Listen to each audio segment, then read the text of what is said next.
The useEffect hook lets you perform side effects in function components. It accepts a function that contains some side effect and runs that function after rendering. For example, here we have an effect that updates the document title.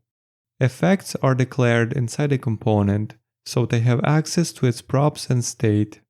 For example, if we have a countState variable, we can access it in our effect. Some effects, like subscriptions, might want to clean up after themselves. An effect can specify how to clean itself up by returning a cleanup function. For example, this component uses an effect to subscribe to new chat messages and returns a cleanup function that unsubscribes from them. React runs effects after every render and it cleans up the effects from the previous render before running the effects from the next render. Finally, React cleans up the last effect when the component unmounts.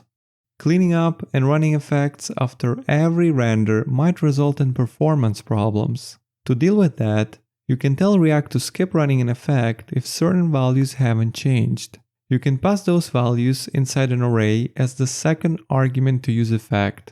The effect will rerun only if at least one of the values changes. So if we look again at rendering over time, we see that as long as the values don't change between renders, the effect does not rerun. Only when some of the values changes, the effect is rerun.